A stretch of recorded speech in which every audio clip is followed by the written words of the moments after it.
ஏ பரதே இங்க வா. கம்ப்ளைண்ட் கொடுத்தியாமே, உனைய நான் என்ன பண்ண? உங்களுக்கு என்ன அங்க பிரச்சனை? கம்ப்ளைண்ட் கொடுத்தீங்கன்னு போலீஸ் சொல்லிட்டு போது.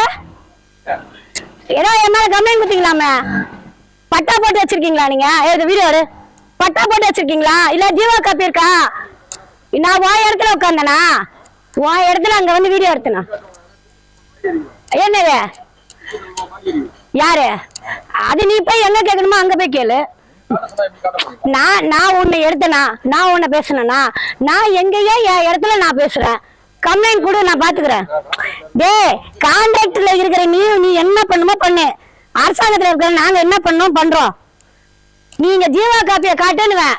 இது வந்து எங்களுக்கு மக்களுக்கு உருவாக்கப்படுது. நீ இன்னைக்கு இருப்ப, நாளைக்கு டெண்டை கட்டிட்டு ஓடி போவ கோர்ட் ஆர்டர் வந்துருச்சுன்னா. ஆனா நான் அப்படி இல்ல, சரியா? ஆட்டம் வந்து லிமிட்டா ஆடு, எல்லாத்துக்கும் வரும். நானா எனக்கு இருக்க ஆட்டம் போடுற, உனக்கு இருந்த ஆட்டம் போடு. போடு போடு போடு. யாரு ஏங்கக்கா கூட்டறியா? ஏங்கக்கா கூடணும் சுடுகாட்டிலேயே சுத்தி சுத்தி வரேன்னு நீங்க கேக்குறீங்களே. நான் வந்து அமைதியா நான் பாட்டுக்கு எங்கேயோதான் கிடந்தேன். எவனோ 3 பேரு தெரியாதவன் ஆட்டம் போட்டதுனால என் அப்பன் பணத்தை காணான்ல. என் அப்பன் பணத்தை எடுக்கிற வரைக்கும் இந்த சுடுகாடை சுத்தி சுத்தி தான் வருவேன். என் அப்பன் பணத்தை எடுத்து அங்கீகாரமா அரசு ஆணையோட நம்பர் வாங்கி வைக்கிற வரைக்கும் இந்த சுடுகாடை நான் விட மாட்டேன். இந்த சுடுகாடு வந்து எங்க மக்களாகி எங்களுக்கு சொந்தமான இடம். இதுல அரசியல்வாதிகளோ கம்மநாட்டி பணம் படைச்ச நாதாரிகளுக்கோ சொந்தமானது இல்ல. மக்கள் எங்களுக்கு உரியது. இந்த இடத்துல இனி பணம் பதைக்கிறதுக்கு இடம் இல்லைன்றப்போ அரசாங்கம் பணம் பதைக்கிறதுக்கு இனி பர்மிஷன் கொடுக்க கூடாதுன்ற ஆர்டர் காப்பி வாங்குறதுக்கு எனக்கு தேவையான விஷயங்கள் வேணும். அதுக்காக நான் நடந்துகிட்டு இருக்கேன். தப்பு இல்லையே? தப்பா இருக்கா சொல்லுங்க மக்களே. நான் கேட்கிற கேள்வி ஏதாவது தப்பா இருந்தா சொல்லுங்க. காவல்துறையில புகார் கொடுக்கறது யாருன்னா நம்ம பரத்தண்ணன் தான், வெற்றி கன்ஸ்ட்ரக்ஷன் தான். ஆனா என்ன சம்பந்தம்னா, நான் பாட்டுக்கு அங்க மூலையில உட்காந்து வேலை பார்த்துக்கிட்டு இருந்தேன். அதிக என்ன பண்ணாங்கன்னா, எனக்கு தப்பு பண்ணவனை தூக்கிட்டு போய் வேலைக்கு அங்க செஞ்சாங்க. ஏப்பா செஞ்சீங்கன்னு ஓனரை கேட்டேன். ஓனர் நிக்கலா சொன்னாரு, உன்னால என்ன முடியுமோ செய்யினாரு, செஞ்சிட்டு இருக்கேன். அவ்வளவுதான் அவ்வளவுதான். யாரு என்ன பண்ணா, எப்படி டெண்டர் கை மாறிச்சு, எவ்வளவு நாள்ல டெண்டர் கை மாறிச்சு. டெண்டர்னா என்னன்னு தெரியுமா ஈஸ்வரி? ஒரு பொது டெண்டரு மக்களுக்கு வெளிப்படைத்தன்மையாக பத்திரிகையில அறிவிப்பு கொடுத்து அதன் மூலியமாக டெண்டரை வந்து எடுக்கிறது தான் மக்களுக்கு சேவை செய்யக்கூடிய இடம். ஆனா காது வச்சு நீ எனக்கு கொடுக்குற கமிஷனுக்கு கொடுக்கறது தான் லிமிடெட் டெண்டர், சரியா? அந்த லிமிடெட் டெண்டர்ல கூட முறை தவறி போய் பண்ணத நம்ம வழக்கறிஞர் வாராகி அண்ணன் கண்டுபிடிச்சிட்டாரு. அண்ணன் கண்டுபிடிச்சத வெளியில போட்டு கேட்கவா பிரச்சனை பெருசாயிடுச்சு. அதனால நேத்து நான் உங்களுக்கு ஆடி அனுப்பிச்சல, நம்ம பெரியசாமி அண்ணன் என்ன சொன்னாரு? அம்மா தாயே, வெற்றி கன்ஸ்ட்ரக்ஷன் நானே கேன்சல் பண்றேன், என்னைய தோட விட்டுடு சொன்னாரா? நானா கேட்டேன்? செவனேன்னு நான் கிடக்கேன்னாரு. நான் மட்டும் நீ செவனே தானே கிடக்குற, நான் எதையாவது சிவனை கண்டுபிடிச்சு கட்டி பிடிச்சிட்டா உட்காந்துட்டு இருக்கேன். நான் ஆடுறேன்றாங்க. நான் என்ன ஆடுறேன்? நான் 11 வருஷமா இந்த ஃபீல்டுல ஆடிக்கிட்டு தான்டா இருக்கேன். தெரியறவருக்கு எனக்கு தெரியும். நீ இப்ப புதுசா வந்துட்டு என்னைய போட்டு இது பண்ணா விஷயம் தெரிஞ்சவ ஆட மாட்டான்.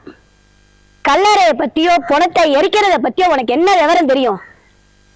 டெண்டர் எடுத்தல, அமைதியா போயிடணும். ஏன் ஒருத்தர் வந்து அவமானப்படுத்துற? என்னை இன்னைக்கு கொன்னுட்டா, என்னைய கொல்றதுக்கு கொலை பண்றதுக்கு நிறைய சதி திட்டம் ஓடிட்டு இருக்கு. கொல்லு, என்னை கொன்ன அடுத்த நிமிஷம் எத்தனை பேர் உள்ள போவீங்கன்னு பாரு. ஏன்னா என்னோட சர்க்கிள் பெருசு. நான் யார்கிட்ட எல்லாம் டாக்குமெண்ட் கொடுப்பேன்னு எனக்கு தெரியும். அதனால இந்த கல்லறை பிரச்சனைக்கு வந்து நம்ம நாம் தமிழர் இருக்க சீமான் அண்ணன் வந்து நடவடிக்கை எடுக்கிறேன்னு சொன்னாரு. உடனே என்ன ஆயிடுச்சுன்னா, அவர் எங்க ஏதாவது செஞ்சிட போறாருன்ட்டு டப்புன்னு அரசாங்கத்துல சில விஷயம் நடக்குது. மொத்தத்துல என்னன்னா, பிள்ளைய பெற்று அறிவாளியா வளர்த்து விட்ட நாம் தமிழர் கட்சியிலிருந்து திருட்டு கும்பல் தான் மத்த இதை எல்லாத்தையும் வச்சு தேர்தல் கமிஷன்ல இப்படியெல்லாம் மக்களுக்கு நாங்க செய்வோன்னு ஓட்டு கேட்டா எல்லா பக்கத்துலயும் ஓட்டு கிடைக்கும். ஆனா ஓட்டு வந்து யாருமே ஃபேர் அண்ட் லவ்லிக்கு பூசுறீங்க, ஓசில பஸ் போறீங்க அப்படின்னு சொல்லாம மக்களுக்கு செஞ்ச நல்ல திட்டங்களை செய்யுங்க. நீங்க மக்களுக்கு வந்து நொச்சி குப்பத்துல வீடு இடிஞ்சு நிலைமையில இருக்கு, அந்த நொச்சி குப்பத்து வீடை வந்து நல்லபடி கட்டிட்டாங்க. இந்த கல்லறை மட்டும் இல்ல, இந்த கல்லறைக்கு கயல் வந்து போராடுனா எத்தனையோ கல்லறைகளுடைய விஷயங்கள் வெளியில தெரியாம இருக்கு.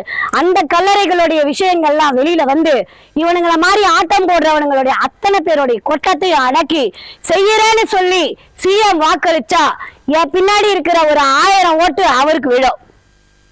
சீரியஸா சொல்றேன். இந்த கல்லறைக்கு அவர் முடிவு கொடுத்தா என் பின்னாடி இருக்கிற 1000 ஓட்டு டிஎம்கேக்கு.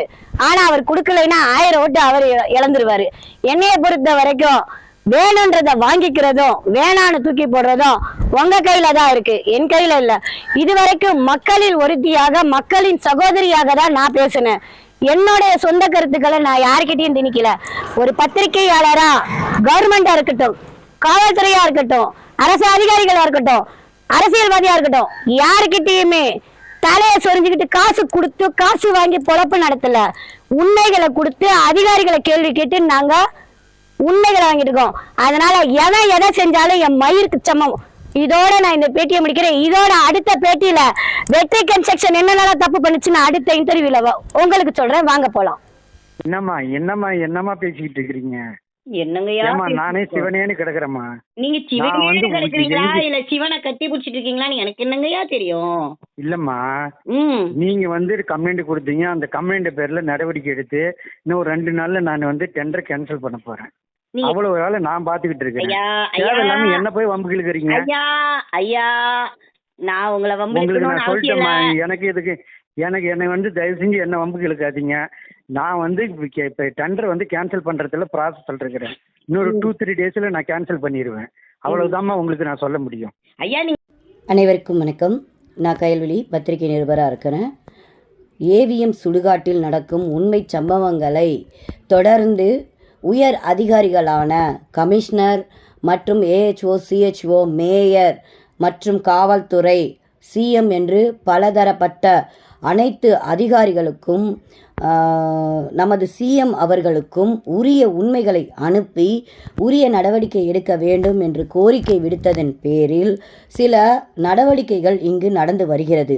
அதை மையப்படுத்தி என்னை கொலை செய்வதாக மிரட்டி வருகிறார்கள் சிலர். அதில் யார் யார் என்ற உண்மைகளை மக்கள் மத்தியில் எனது குரல் பதிவு மூலம் உங்களிடம் நேரடியாக சொல்ல வருகிறேன். முதல் நபர் எஸ்ஓ செல்வராஜ். இவர் வந்து அரசாங்க அதிகாரி. இவர் நான் புகார் கொடுத்த முதல் நாளே அதை உரிய நடவடிக்கை எடுத்திருந்தார்னா கண்டிப்பாக அதன் மேலே பெரிய பிரச்சனை இன்றைக்கி வந்திருக்காது.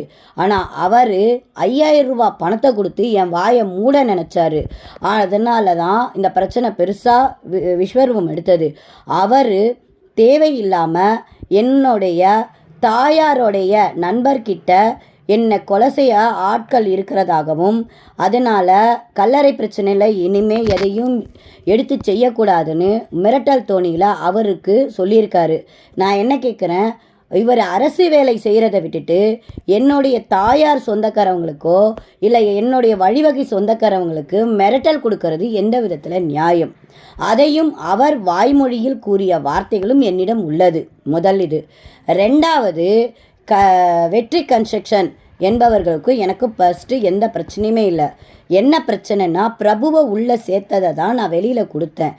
அந்த காரணத்துக்காக என்ன அவங்க உள்ளே இருக்கிற பரத் அப்படின்றவர் கஞ்சா வித்துட்ருக்காருன்றதை நான் ரகசிய வாக்கு மூலம் அரசுக்கும் பெரியசாமிக்கும் தான் நான் கொடுத்தேன். பெரியசாமிக்கு கொடுத்த ஆடியோ ரெக்கார்ட்ஸ்லேருந்து டீட்டெயில் வரைக்கும் யாழினிக்கும் உள்ளே இருக்கவங்களுக்கும் கொடுத்து அவர் கேவலமான முறையில் நடந்துக்கிட்டாரு. அவர் நடந்துக்கிட்டது மட்டும் இல்லாமல் இப்போ அவருக்கு நான் ஒரு பெரிய தலைவலியாக மாறிட்டேன்னு சொல்லி அவர் என்னைய கொலை பண்ணுறதுக்காக ஆளை செட் பண்ணி நம்ம பரத் மூலியமாக என் உயிரை எடுக்கிறதுக்கு பண்ணியிருக்காங்க. இதுக்கு எல்லாத்துக்குமே மொத்த காரணம் யாருன்னா யாழினியும் மனோகரும். யாழினி வந்து விசிகாவை திருமாவளவனுடைய முக்கிய அங்கத்தினராக தலைவியாக இருக்கிறதுனால காவல்துறை கேட்குறதுக்கு கொஞ்சம் பயப்படுறாங்க.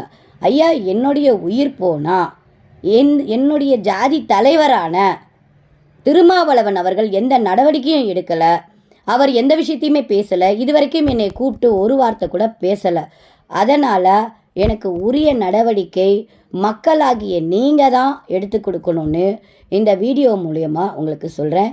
என்னுடைய உயிர் பறிக்கப்பட்டா யாழினி, மனோகர், இ பெரியசாமி, எஸ்ஓ செல்வராஜ், அரசு ஊழியர்கள் சம்பந்தப்பட்டவர்களால் தான் என் உயிர் பறிபோகும் என்பதை தெரிவித்துக் கொள்கிறேன்.